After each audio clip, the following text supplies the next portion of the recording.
Adrian and Kyle finish up shortly. While the monsters are still battling, we will switch to them and we will watch monstrosity at its best. Yeah, Adrian Sullivan, Wisconsin's favorite son, here battling. He's from Madison, Wisconsin, the home of many a Magic player, many a known Magic player and Magic judges. Really a hotbed of Magic the Gathering. Yep. He's here battling. There you go. So many times we've seen Adrian Sullivan today not have the turn 1 play. And now he does. Now we're cackling. That's good. Fire drinkers. So finally, starting off with a little cackle.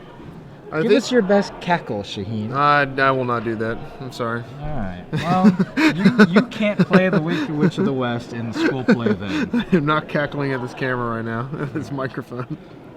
I will not. I have students watching maybe. I don't want them to hear me cackle.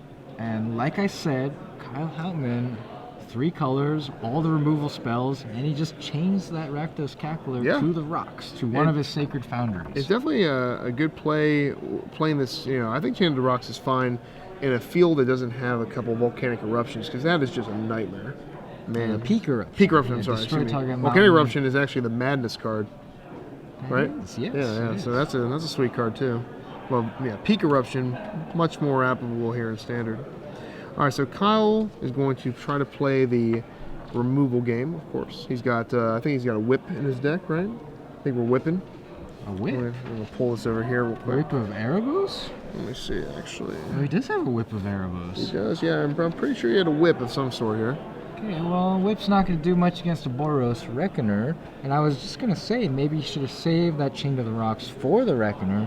Don't want to deal damage to it. Okay, and Constantine Nunes wins absolutely nothing for guessing Wayne's World. That's correct. That's a reference. You win absolutely nothing, but thank you for playing along. We appreciate it. So somebody gets your reference. You win a key to my heart. There you go. You win a piece of Ricky's heart there. All right, so Adrian battling with Reckoner. Reckoner has got to be great in this matchup too. It's just one of those cards where if you don't kill it right away, it's just tough to take down. Let's see, he does have... Yeah, like I said, some of Kyle's removal is damage based. He's got Mizium, Mortars, Anger of the Gods, War Leader's Helix. Yeah, those are not... Yeah, can't War Leader's Helix a Boros Reckoner? You can, it's just not fun. Just nothing. Just nothing. 4 mana, kill it. Just kill it, It's kind of like a limited... Oh, is that what he's going to do here? No. No, a demon. Desecration Demon. Adrian really doesn't have an answer for this guy either. The red-white deck, main deck, he has nothing that actually takes out a demon. His biggest removal spell is Mizium Mortars, and that's not going to do it. So it's going to need a little bit more action. His biggest removal spell here is to attack and just trade his Reckoner for the demon? Oh, yeah. With the trigger? I think he would definitely do that in a heartbeat here. If he has maybe a Boros Charm, that might be enough to save his guy here. God, that's a 6 damage trigger there. Whew. That's a lot of damage. Kind of tempting to throw it at Kyle's head here if he has something else. Get in there, attack. Kyle says, I will block with Desecration Demon. Does he have the Boros Charm? Yeah. Here? If he has something to go with it, it's going to do... What's happening here? Is that Reckoner still in play? He must have taken the 3. He must have taken the 3. It looked like he pointed at his demon. It did look like he pointed at it. Maybe, he was acknowledging the trigger. Yeah. And Adrian's like, no, decline. Decline the penalty. Pass. Yeah, annoying triggered ability triggers every turn. You know what the fun thing is, though? That Mutable is just going to be fodder to tap that demon, and that's a lot of damage coming through, so Kyle really needs more on the board here. And Osmodet, not too bad. The black-white creatures are definitely the best creatures in a vacuum in Magic, I think, right now. If we look at the mana costs involved and what they do. They do a lot of good stuff. Eighth Wing's arguable as well when talking about bigger creatures. But Osmodet is real tough to deal with. No, I think the best creatures are red. Adrian's going to prove it right here. Get out of town. Come on now, let's be honest with each other. So he's going to read. If you're Adrian Sullivan, how do you... and the interesting thing here is Kyle declined to exile his Obsidat and wants to keep it as a blocker here. Potentially opening it up to some shenanigans of burn spells. And Jeremy Stowe on the other match takes a quick 1-0 lead. Jeremy is playing mono red aggro, the Fanatic of Mogus build. He takes game 1 over John Bagley's red-white mid-range deck. Yeah, I think that hammer is just really underrated. It's probably the best card that red has added for like one of those fringe cards, you know, one of the side cards. Obviously, we're going to put all of our, you know, Jackal Pup size creatures in 2 powerful ones and all of our 2/2 haste guys and big guys for cheap mana costs. But that hammer gives you the ability to give you a late game engine of damage where red really lacks that. I remember the last one like that. It kind of gives it that kind of Koth X feeling, kind of similar to that. Obviously, Koth is a lot better, didn't need any mana activation. And the ultimate was absurd, but the hammer turns all your guys hasted, because actually a lot of these red guys aren't hasted. You have Ash Zealot and you have the Dragon, but the other ones are, you know, those guys wait until their turn to attack. Yeah, so you're talking about Hammer of Perforos there. Jeremy still had a singleton copy in his deck, and apparently that single copy showed up and did a lot of damage in that matchup against red-white mid-range. All right, so Adrian here is thinking. He's got all the mana in the world, as in 5, and he's going to cast Miziamore. So we're using 2 spells here to deal with that demon. Well, that's fine, because it's going to open up the air for his Stormbreath Dragon. Yeah, and actually, I think you sent Reckoner in too to trade with that Osmond. I'd do that in a heartbeat. Is it going to be... Yeah, so Miziamortars and a Lightning Strike. Send both these guys in, and he's going to do that. Attack. And you definitely take Osmodat out here. He's taking it. I don't like this play at all. If you're not going to block with Osmodat, then you blink Osmodat. Right, because now he does not get the benefit of an additional life gain. Yeah, it's one of the things in Magic. One of the tougher things is you can't not attack, not block. Yeah. You either have to do one or the other, and if you commit to one, you got to go for it. Well, I mean, it's potentially possible that he forgot the trigger. Maybe, you think so? Ooh. So Overloaded Miziamortars catches the Stormbreath Dragon, not monstrous yet. Right. Think about it. This Osmodat was blinked to be a couple life higher too, but it looks like 4 damage to the head. Yeah. So now puts Kyle at 5. He's and now attacking. If Adrian has a burn spell, Kyle's dead to Mutavault burn. This is not. And he has Chandra's Phoenix. He has to blink it. And so you can't put it on top of your library like that, I don't think, right? Lightning Strike or a Boros Charm. Oh, he doesn't have the mana for all that. Alright, so he's going to be able to put Kyle at 1. It's not enough. He does not have it. He has a dragon in his hand, and he's got a dragon, Ash Zealot, and Chandra's Phoenix, all hasted. I think you play the two creatures here just to have a little bit of threat density, and then save that big dragon for the next turn when you can just, come in crashing. I think you get the Ash Zealot damage in while you can, which is now, while the ground is freed up, and then you play the dragon the next turn. That's what I would do. Yeah, that's not bad, because Kyle Houtman did use a sweeper right there, Overloaded Miziamortars. Right. Unless he has another Miziamortars or an Anger of the Gods. If it's 1-for-1 removal, playing out the 2 threats, as you say, right. Ash Zealot and Chandra's Phoenix, and having the Mutavault also ready. Yeah, I think we play both these guys. How often are you going to be able to get the Ash Zealot in there? When Kyle clogs the board up, especially if he plays like a Blood Baron or something, you can't really... Another consideration is if Adrian draws another land, not only would that enable the monstrosity on his dragon, but he could cast the dragon and attack with the Mutavault next turn as well. So. Yeah, definitely, yeah. So Adrian's thinking about it. I mean, this is like we talked about. The decision tree in red decks is not exactly complex, but you have 2 decisions. This is a very important decision. Yes, the importance is definitely there, but the complexity is, oh, wow. Leaving Adrian's trying to play around getting killed by Osmodat here? I don't like this at all. I don't like this at all. I think to 9, you can't play around. 5 damage. Even if Kyle has burn, like a War Leader's Helix, you're going to lose anyway if he has War Leader's Helix. I mean, you're not going to outrace this. Right. I don't know. So that seems to be what he would be playing around. Well, War Leader's Helix or Stormbreath Dragon. The players have seen each other's deck lists. But he's Stormbreath Dragon, those are the only 2 things that can do it. Well, Anger of the Gods. Oh, see, and you lost that 2 damage. Kyle would be at... Well, Kyle's but if it's not War Leader's Helix, then the Stormbreath Dragon can finish things off. Kyle's Lighttail is not correct. There it is. Oh, is it 5? Yeah. And Boros Charm. Oh, so he had lethal anyway. He had lethal anyway. Wow. All right, so it didn't matter. The only way he could have got out of that if Adrian played Dragon in past turn, but there's no way to see. They'd have to have telepathy in play to make that play. Adrian didn't make a mistake there, really. It wouldn't have mattered either way. All right, he played to cut down some of the outs. Right. But couldn't really cut them all out. So Kyle, Houtman is going to win game 1 with his black, red, white mid-range deck, and we kind of know that it's just tough for Adrian to win this matchup on paper. He's going to definitely need to come out the gates again. It was pretty close. So much removal. There's so much removal, and then War Leader's Helix. Ugh, what a card against red decks. Yeah. All right, so Stern goes up a game against King. Xenagos, Dragon, Pelucranos. So that's the green-red monsters deck. Indeed got monstrous with Pelucranos and Stormbreath Dragon going large, possibly thanks to some mana from Xenagos. So the green-red monsters getting big. Pretty tough here. Pretty tough here. All right, so while these two gentlemen sideboard, let's take a little step back into the booth.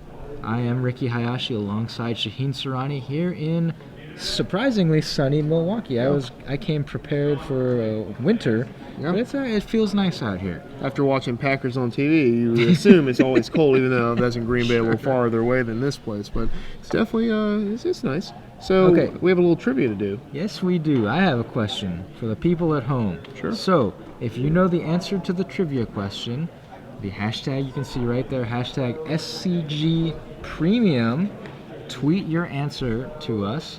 And you do not have to be the first one in. Accuracy is more important than speed. It's for 3 we months. Will choose a random winner from all of the correct answers. Yep. That we see for 3 months premium. A free premium. My question to you, the listeners, is: so one of the decks we've been talking about today, we've seen today, didn't make top 8. Mono Blue Devotion. Deck featuring Master of Waves, probably the biggest breakout card from Pro Tour Theros in Dublin, Ireland. What member of Team Star City Games playing the Mono Blue Devotion deck made top 8? What member of Team Star City Games playing Mono Blue Devotion made the top 8 of Pro Tour Theros in Dublin, Ireland? No, don't say. I'm not going to say anything. He actually, do you know what his first tournament he did well in was? Probably F&M. It was a... Thanks. It was a win-a-car tournament at a world side event. It wasn't the first real one he has. Now giving away some more hints. Who knows that? Wow. It's in New York City for the Worlds. I was there. It was fun to watch. So this gentleman may have won a car. All right, well, if you know the answer, hashtag SCG Premium, let us know. You could win. You could be chosen to win 3 months of premium at StarCityGames.com. Okay, so let's take a look at the sideboard, shall we? We got we've looked at Adrian's sideboard about 47 times, so let's look at does he have anything? He's got nothing, right? He can't bring anything in. He's got something. He's got... Here's Tajik. We get to see Tajik because he can't be killed. What's it? Look, it's going to be a 2/2. He's not going to have any other creatures. It does at least block Osbadat all day long. If you get kind of a Chandra's Phoenix thing going, you can attack for a lot of damage. I mean, if you're not going to bring it in against the deck that can't kill it, what are you bringing it in against, you know? I guess so.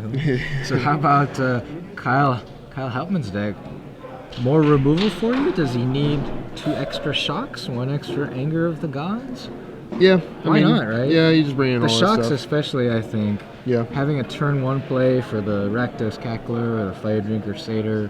Just extra removal to keep things from reaching a critical mass of danger. Yeah, I think we're going to see Adrian bring in maybe another Mizium Mortars because you got to assume... How many Blood Baron are in this deck? 0. Wow. No Blood Barons. No Blood Baron. Okay, well, he saw the deck. So how about the Chain to the Rocks? All right, so you definitely bring out the Mortars in because this does nothing against Osbadat. You saw against Demon, it just takes way too much action to stop that. All right, so Kyle's mulligan is 6 right now. And again, Adrian on paper looks a little rough here because Osbadat, again, one of those win conditions, much better than Aetherling in this situation for a control deck because the ability to siphon life and is just way bigger than Adrian's team. We saw Adrian die from, what was he at, like 11 in one turn, just easily to a Boros Charm. He was at 11. Yeah. And then after that, drained him for 2, attacked for 5, and a Boros Charm. Finished things off. It's a massive amount of damage. Massive amount of damage. All right. But we've seen Adrian Sullivan with his back against the wall in round number 10, winning in for the top 8. He was up against the blue-white control deck played by Edward Song. We thought it was all over. Oh, you can never count out. Well, when they draw their opening hand, I automatically think it's all over. So, I mean, I guess there's more to it, right? They gotta play some Magic here, so. Gotta play some cards. Yeah. Like right now, I think Adrian's just done for because he's playing Ask Zealot. So, all right. So we have one drop, Cackler. Still not going to cackle at you. I think it's disrespectful to cackle at somebody. So instead, that was kind of a cackle right there. Instead, we're going to see a chain 2 rocks to a Blood Crypt, and I think he's okay with that, right? A lot of cards, he would rather not be chained to rock, so I think he read that because he's got wear and tear again. Yeah. He's going to disenchant that chain to the rocks, and he wants to know if it's going to come back as a 2/2. And yes, indeed, when it comes back, you can choose to unleash it again. To unleash it once again. It got chained to the rocks, and now it's been unleashed. Yeah. What fantastic flavor, Shaheen. That's flavorful. That's perfect. Yeah, that's good. We're done. We're done here, folks. Chain to the rocks no more. All right, how about... What is that mountain? I don't know. It's got like a UFO drawn on it. Please just don't ever try to delve into the mind of Adrian Sullivan. It's a dangerous place. Just stay out here in our booth. So Kyle, upset that his chains were made of silk. It looks like, and they were torn apart. Yeah, it's man. I don't know how. Tearing chains apart. I think, wouldn't you need to do the red part of that to actually destroy some chains to rocks? Wear them? Yeah. Wear them out? I don't think you can really do the white part of that to it. I don't think that works flavor-wise. Well, Adrian's piling on some damage here. Rakdos Cackler plus the Fire Drinker Satyr pumps itself, so it's also going to ping Adrian with dealing 5 damage total. Kyle Houtman down to 13 life. Is this a precarious position? Will his Desecration Demon stop this onslaught? I don't know. I'm hoping we'll see a Chandra Pyromaster here, maybe using the Falter effect to say you can't block. It's pretty good. It's definitely... Yeah, and you're absolutely right. Here's so deals 1 to Kyle, says can't block. Definitely attack you for 4 more. Yeah, definitely an upgrade from the last Chandra for that strict reason. There you get to do damage and remove things from combat, so pretty good. And so this is a pretty good board state for Adrian. And now what does Adrian do? Does he let his Chandra get attacked by the demon, or is he going to sacrifice? I think you sacrifice something here. He's just got the chain. Never mind. All right, so he did bring the chains in. Chain gang is here to measure. Done. Demon is all snagged and tied up. And now this is exactly the position Adrian wants to be in. Even if his board gets cleared, he's got a Mutavault, he's got a Chandra Pyromaster ready to give him free cards off the top of his library. Yeah, and Kyle, I see a Warleader's Helix, Doomblade, and then we have... Heroes down. Pretty good, and the Doomblade is going to be very good here, too. So we're going to be able to clean up a little bit. Problem is, Kyle's at 8. That's a low life total for a red deck here. So Adrian could just come over the top here with a Stormbreath Dragon, and he does... he's going to do Doomblade. Oh, calm down, calm down. 1, 2, 3, 4, 5, yeah. Yep. So the dragon goes down, but 4 more damage from these pesky little 1-drops. Brings Kyle to 4. Now Adrian's got him head with a Boros Charm, another dragon. Of course, the creatures on the board already can finish things off. And that Mutavault. That Mutavault's going to matter because Kyle has already used 2 instants to deal with Chandra Pyromaster and Stormbreath Dragon. Can't have too many instants left, you would think. Activate Mutavault. What could save Kyle here? A War Leader's Helix? He does have a Helix in his hand. Would so be alright. yeah, Hit the Satyr. Yep. Nope. And Boros Charm you to the Dome in response. Yep. Alright, so Kyle going down. Adrian Sullivan coming back up. 1-1 here. Game 3 coming. So, just like we suggested, the way Adrian's going to have to win this is just coming right out the gates here. Came out of the gates, had the timely chain to the rocks for the large threat from the mid-range deck. Yeah, and then that one wear and tear did some work again. Got that little 2/2 back. Did some points of damage. He's gotten a lot of use out of the wear and tear. And I love the one wear and tear because you don't ever overload and have more. See what I did there? Kind of like what they did there, fusing overload. So you don't ever want to have more than one. 2 is good enough. All right, so we have Stowe 2-0. Hammer again. So hammer time, one more time. 2-0 with that. The hammer is very powerful. It's powerful, and it's only a one-off. Well, he's got the one main deck. I believe he's got another one in the sideboard. It's pretty good. I mean, like that card is just scary to play against. It's scary for anybody. When all your creatures have haste in the aggro mirror, and they don't, it's rough. And you can just spit out 3/3 enchantment creature artifacts. Yeah. Golems. Golem creatures. Haven't seen golems in a while. Real effective golems. Nice. Yeah, I remember Blade Splicer was the last awesome golem I remember playing in Standard. So. What about Titan Forge? The old 9/9 golem. No, I can't say I played that. What creature type is that Guardian from M14? That's 7 mana 7/7. Is he just a creature? Is he a guardian? Is that his creature? 7 mana 7/7. It's guardian of something. It's 7/7 for 7. What color is it? Artifact. Whenever you attack, it loses defender and it becomes a 7/7. It's trample. Oh, when you get attacked? Yeah. It's a 7/7 defender for 7. What is it? I'm gonna look at this set. You and your opportunities and your card drawing. I drafted M14 until Face turned blue. I drafted it non-stop. M14 is a limited set. There it is. Guardian. It's a golem. Yay! Enjoyed the least. There it is. I got it. I win. 5 years. I get $1. I get it. So it's obviously a really bad golem. So we'll just get it off the screen there. No, what you win is nothing. You've continuously given away nothing. I have nothing to give. I have nothing to give. You gave away your heart. That's it's too much. Can't do that. Adrian Sullivan already has it. He's definitely a buddy of ours. Heart? Yeah, he's a buddy of ours. All right, Stern and King go to game 3. Okay, so we have.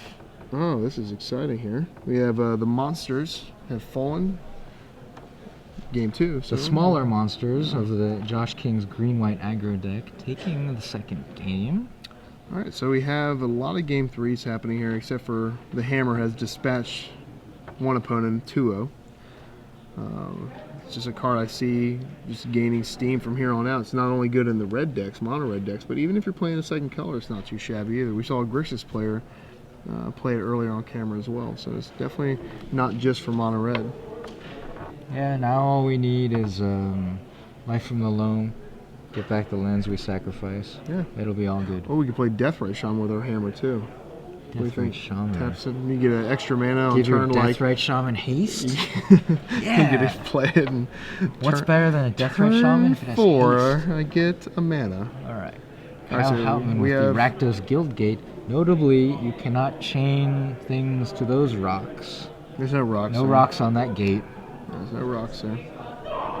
So you have a hand here where turn 1 is confusing for Adrian. It looks like he has one mountain and a Mutavault and then a bunch of, a couple of Ash Zealots. That's no good. I think he's trying to plan out what he's going to do with it. Is that a dual land? Can't really tell. Is he trying to think he doesn't say your Foundry. Oh, he's good.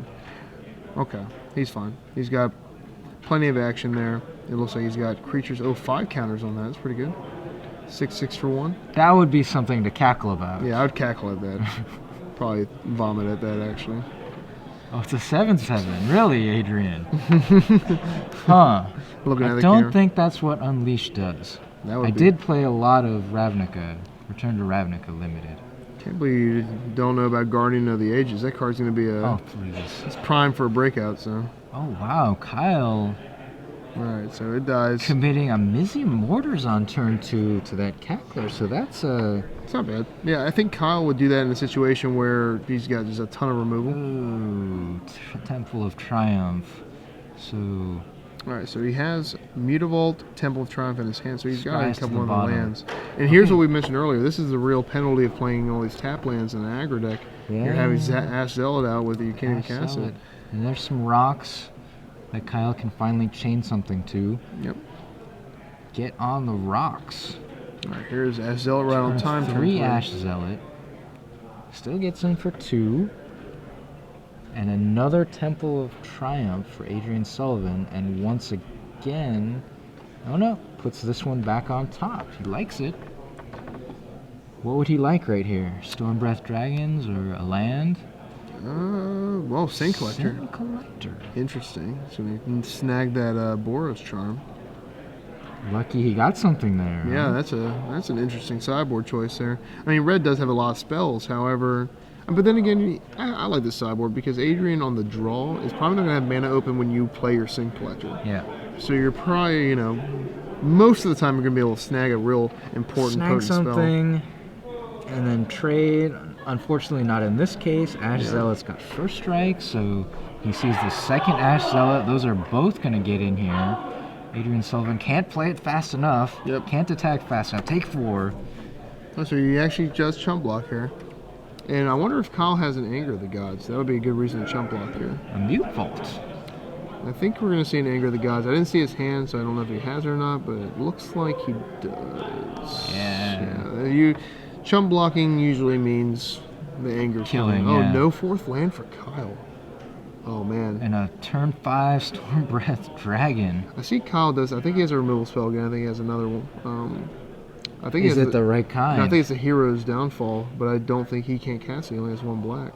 He drew Doomblade, so he does have it out now. Oh, he had Dreadbore too. He's got plenty of removal. He actually has double Demon in his hand. Obviously not very good in this situation. But once he draws his second black, if he's at a high enough life total, Adrian is going to have a heck of a problem with that. Dreadbore the Dragon.